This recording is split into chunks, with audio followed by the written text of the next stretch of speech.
Ah, ghosts, real. Upon the field where shadows creep, a knight arose from dreams so deep. With steel in hand and heart of stone, he faced the fire, he stood alone. Oh, brave knight with courage high, you faced the beast beneath the sky. The dragon roared, the heavens cry, but still you fought. You never... Hello and welcome to another episode of Are Ghosts Real with me, Corinne. So today I am in Wakefield, and this is where really everything, well, it didn't kick off, but this is where Richard's father fought his last battle, along with with Edmund, his brother, the Earl of Rutland, even, not Rutland, and they lost their lives here in the Battle of Wakefield. And Sandal Castle was the residence of the Duke of York, who was obviously Richard's father. And so I thought I would come here. I know I'm doing it all in the really weird order, but it's fine. But it is, I've just driven past it. It is pretty busy. I timed this really badly, but it's fine. We will persevere with this. So I don't know whether or not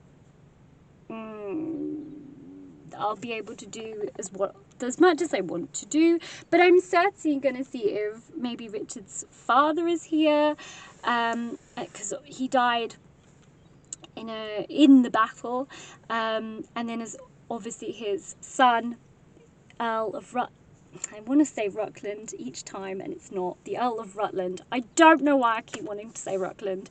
Don't know why that's even a thing for me, but hey, it just appears to be. Also, incidentally, and this is a great thing, I found out that Richard's father, his birthday is literally the day after mine. So I'm like, well, hey, that's great. So I have a weird connection to his mum and his dad, because obviously his mum lived in Berkhamsted. And his birthday is literally the day after mine. So there we go. That's quite cool. I quite like that. But anyway, enough of me gassing now. Let's get into this and let's give this a go. And hopefully I will find some ghosts. We'll see. See if I can maybe find anyone in that garderobe. Well, yeah. Anyway, let's get into the video. And thank you very much for watching. Oh, and don't forget to like and subscribe for me if you do enjoy this one. And then also as well, don't forget to leave me a comment. And yeah, let's go.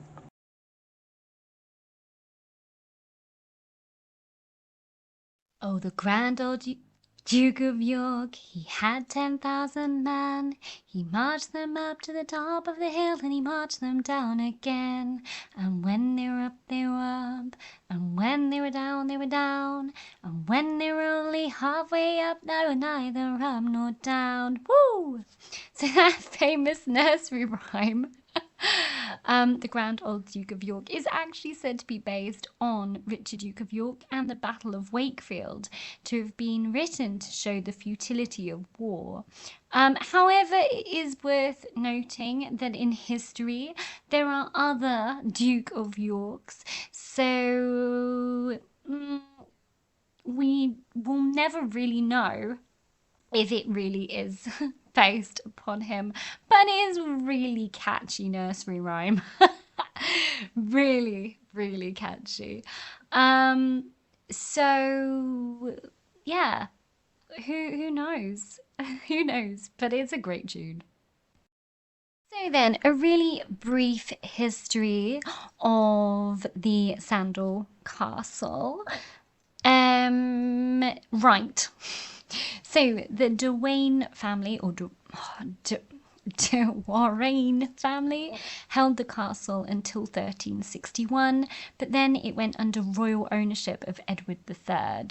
The castle then passed to Edward's son Edmund, who was made the first Duke of York in 1385, and the castle eventually came into the possession of Richard Plantagenet, who became the third Duke of York.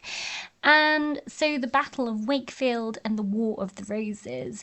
In 1399, Lancastrian, the cousin, Henry Bolingbroke, had overthrown Richard II, and he obviously had him imprisoned in Pontefract Castle, which is obviously where I have been as well.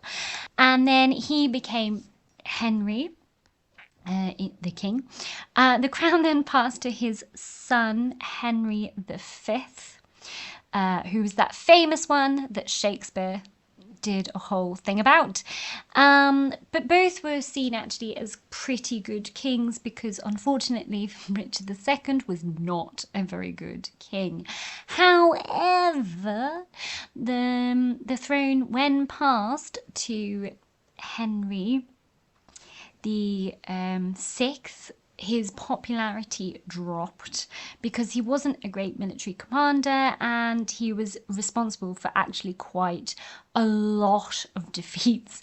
And then obviously he also suffered long bouts of mental illnesses. So during this time, Richard, Duke of York, he served as the Lord Protector, essentially running the country while Henry was incapacitated. But in 1454, Henry VI did recover his senses, and Richard found himself back out of power. But in 1460, Richard, the Duke of York, made a bid for the throne himself, because he was a descendant of Edward III, and he was actually recognised as a potential heir, and moved to Sandal Castle to strengthen his position and to counter the descent of the Lancastrians. Descent even, whatever.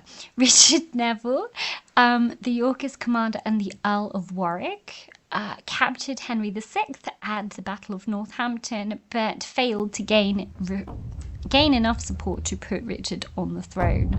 Although it was agreed that Richard, Duke of York, would then become heir apparent and Lord Protector again if illness then returned. While this was very sensible, Richard, Duke of York, did see out Christmas at Sandal Castle and then awaited reinforcements from his son, Edward's army. His tactics were flawed. In late December, a large force of Lancastrians mustered outside Sandal Castle. Instead of holding his position in the safety and well-fortified castle, Richard and his troops left the fortress and then engaged in enemy troops. It is not known the reason for this decision. Some people think that he was ambushed and tricked out, a bit like the Iliad and the Trojan horse kind of scenario. Another was that he was foraging, or his men were foraging, and he then had to fight with a small force, effectively, and then once on the low ground outside the castle, he was then ambushed, and his second son, Edmund, was then slaughtered along with 3,000 men by a force that was 3 times bigger than this size. And then, as a further and horrible humiliation, Richard, Duke of York's head was taken to York and put on a spike above Middlegate Bar on what was known as the Traitor's Gate, with a paper crown, along with Edmund as well. And they both were basically spiked, which is just horrific. And then later on, he was interred in, I can't remember where it was, somewhere, and then with Edmund, and then his remaining sons, so Richard III and Edward, and George, then moved him to Fotheringhay along with the rest of the family, and along with Edmund as well, and reunited basically their heads with the bodies. And the Earl of Rutland, he was born in 17th of May 1443, and then he died obviously in December 1460, and he was the third, he was the Earl of Rutland, and he was the fourth, child and second surviving son of Richard Plantagenet.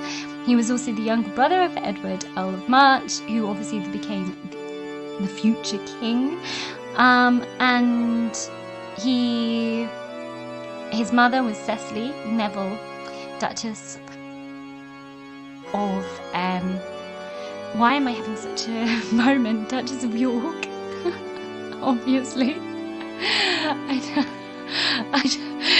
don't know. I don't know what it meant to be. But where was I going with this? Oh, lost it now. So yeah, he died basically at the age of 17, which again is really, really sad. And it said that he was trying to escape over Wakefield Bridge, but was overtaken and killed, possibly by Lancastrian Lord Clifford, in revenge for his own father's death at St. Albans. And so he basically cut him down. And Edmund was possibly executed on orders of the Lancastrian Lord Clifford. And by some accounts, it was by Lord Clifford himself. So yeah, that's just really, really sad, really. So then you had the English Civil War. So during the Tudor period, Henry VII did absolutely nothing with the castle, and it was basically neglected. So the last person to really care for this castle was Richard III, who had obviously fallen at the Battle of Bosworth by this point. And then it was fallen into disrepair. And then during the English Civil War, it was refortified by royalist troops and used as a garrison. However, it fell very quickly to the parliamentarians, surrendering in October 1645. And in 1646, under parliamentary orders, Sandal Castle was slighted, stripped of its defences, and basically fell back into being a ruin. And then it was abandoned ever since. And then finally, excavations of the site in 1964 then made it a local tourist spot, and Wakefield Council took over. So that's really the brief history of it. So let's get into the video. So this is Sandal Castle, which is there. There is so much history to this castle as well. It is a shame that it is how it is today. It just basically fell into ruins pretty much after Richard III died, really. But this was a Yorkist base. So yeah, a brief history here. So it was I can't say this name, I could never say these names, the Corinne family in the 12th century. They built two castles, and Sandal Castle was first built out of wood. Of course, you had the Battle of Wakefield, which is where Richard III's father, Richard Duke of York, lost his life, along with supposedly 3,000 soldiers. That is a terrible portrait of him. What the hell have they done to him there? He's only 32. Why do they always make him look so much older than 32? Anyway, it's fine. So the castle's final buildings works was actually under Richard III. And he made it kind of more defensible rather than comfortable. But this is kind of what it looked like. And what's really unusual about it is there was a bit here in the middle which is not normally, there. And what is amazing as well is they found a ring here. just outside of the castle, they found a ring, and it's inscribed with the most beautiful thing in it, and I literally can't remember what it is right now, but it's like a love ring. And it's so freaking cute. I will add that in as to what it said, because it's just adorable. And I was like, oh! And then you have the English Civil War, which was in 1642 to 1651, and it was besieged by royalists.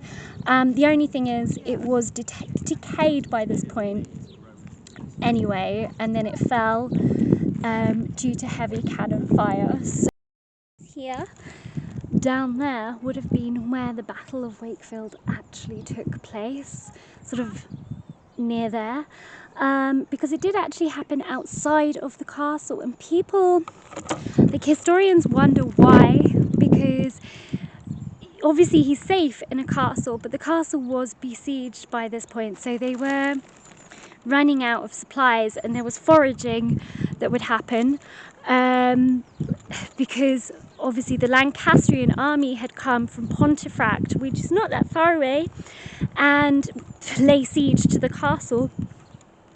And so the Duke of York had a very big problem because they were running out of food. There was a deer park here that was near the castle. However, by the point of the Lancastrians turning up, the castle, I mean, they'd already basically taken all of the deer, so there was nothing really left. By the way, if you're wondering what that white thing is, it's my bow. I'm wearing a bow.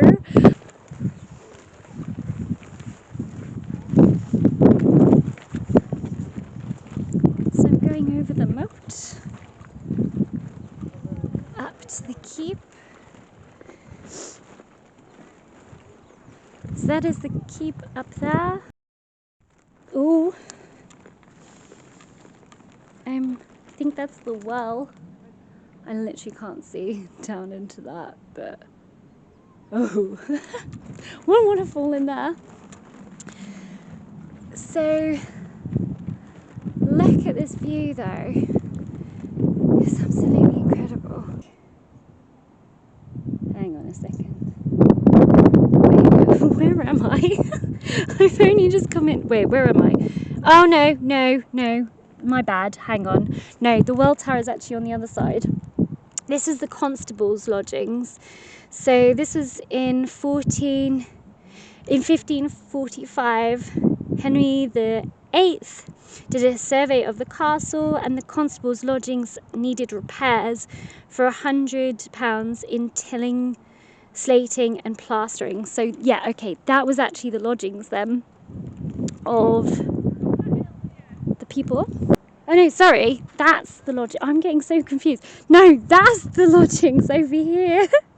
And then this was the gatehouse then over here. So this was be the gatehouse, I think. But this is the inner moat. And then you've got the barbican, which is this bit here, which is the bit in the middle here. And this is the bit that was actually unusual, because normally the barbican was actually outside of the castle, if I remember correctly. So the fact that it's inside the castle is really unusual. So we have got that correct. So then, right, yeah. So then, oh no, hang on.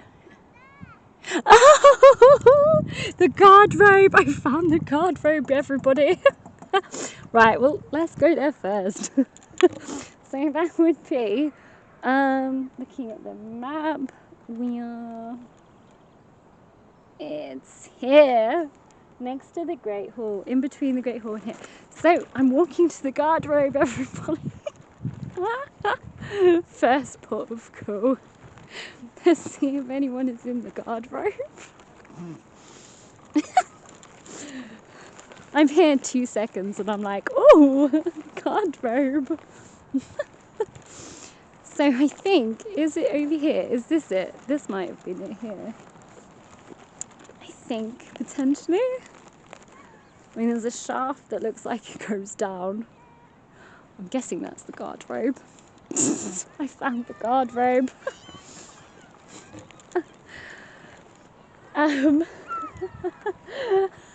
I love the fact that that is what I found first. Let's go into the Great Hall, shall we? let's not start off with that. Let's not annoy the spirits just yet. Look at this. This is so nice. Oh, this is so cool. So this is the bit that's the barbican. This is it here, which I'm just sort of walking around. I'm also now technically in the moat. So, but this was actually a dry moat, if I remember correctly reading. So it's not actually. I mean, obviously it did fill with water, obviously, but it was actually a dry moat. But this is the bit that's really unusual, because you don't normally have barbicans inside, or like this really. The thing that it gets getting me is it was very windy a moment ago, and now the wind has just stopped and it's really silent and it's lovely. Although obviously there are still people around, but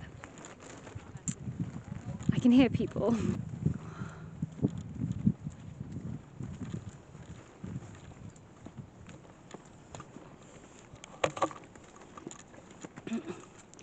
So that's the keep there. And look at this is cool. Obviously you can't go in it, but I'm not really sure what this would have been.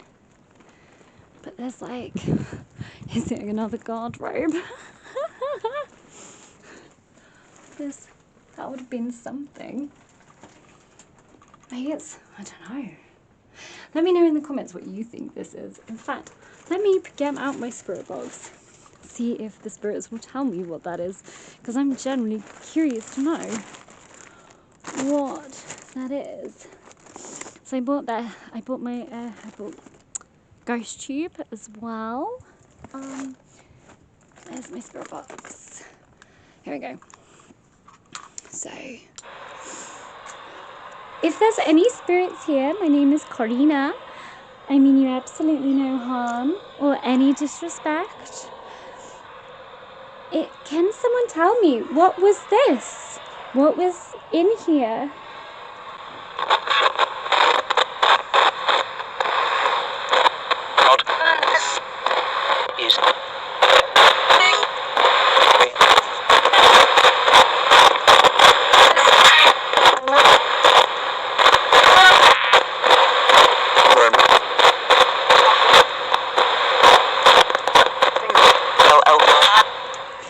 Okay, I definitely heard this is something. I'm really sorry, I didn't quite catch that. Would it be okay if you could repeat yourself, please? I'm so sorry. As I said, my name is Corinne. I will give you a curtsy just to let you. Oh, it's so nice and still. It's lovely. Oh, it's really peaceful now. It's just gone really silent, and I absolutely love it. And it's actually really nice weather.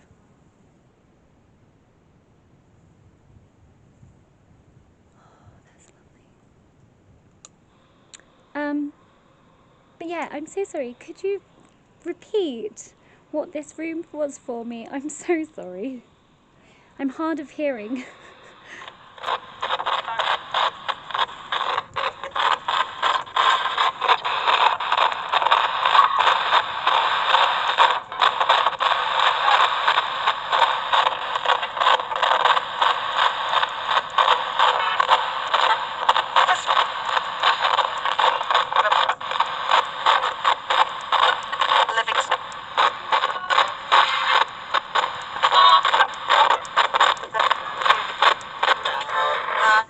I don't know.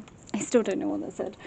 But I definitely, the first time, definitely said, this is something. And then I just didn't get the rest of it. But if you guys got the rest of it, then please let me know in the comments. because I really would like to know what this little room is, because it is really interesting. Anyway, Ashley, just out of curiosity, it's not a guard robe, is it? So we can.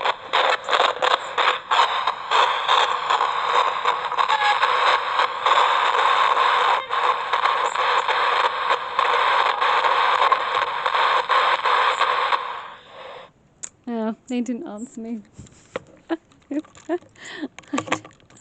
I don't think they're impressed. Already, I don't think they're impressed with my guard robe. Anyhow, so while I'm here, actually, I am just, while it's still and while there's like no one here, I'm just going to ask. So, the Battle of Wakefield was just outside of this castle. Is Richard, Duke of York, still here? Does he come here?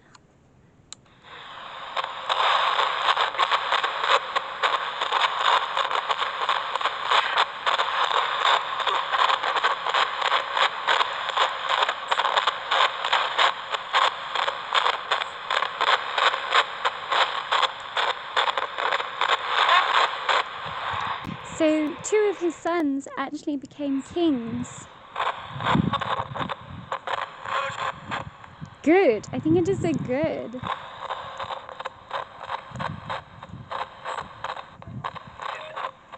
And I'm looking into one of your sons, Richard III, your namesake. He became king, and was a very good king.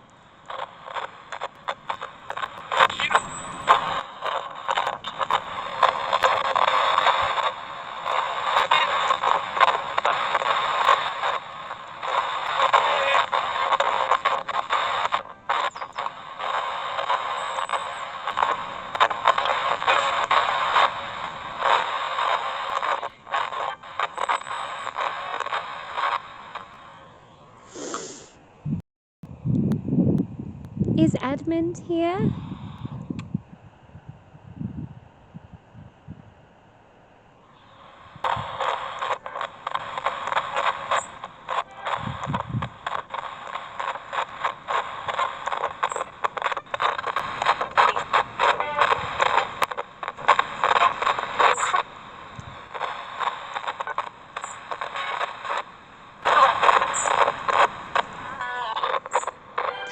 I think someone just called me a fool.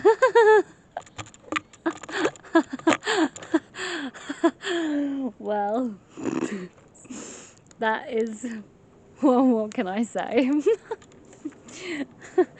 Okay, let's continue. Let's go round to Richard's tower, actually. The tower he had built. For he was, as I said, the last person to actually do something with this castle and kind of maintain it. Henry VII, the flapping pigeon, just basically left this to rot. So, which is a shame. A massive shame. Okay, hang on. How do you... Oh. I'm confused. I don't know how to get to the keep. Right, so this is the end of part 1. There will be a part 2 to this one. Obviously this was not the one I was scheduled to put up, but I haven't actually finished the one I was scheduled to put up of Sheriff Hutton Castle. Obviously I don't know how I'm going to do it. I don't know whether I'm going to put this second one up and then go back to Sheriff Hutton, or I'm going to do it Sheriff Hutton next. It depends, I guess, what I get edited, really. It's interesting. Well, I think it was interesting. That good was really, really loud. If you heard that, that was really, really loud. Also, the LL was very, very cool because I didn't know that. So that was very interesting. And then, yeah, I really want to know. I feel like they wanted to tell me something. I just don't know what it was. But it was very interesting. Anyway, I'm going to leave it there. Please don't forget to like and subscribe for me, and also smash that like button, even though I've just said that, and leave me a comment. What is happening to me? Leave me a comment, as that helps out the algorithm. And I hope that you enjoyed this one. So I'll see you guys next week. Take care of yourselves, and thank you for watching Are Ghosts Real with me, Corinne.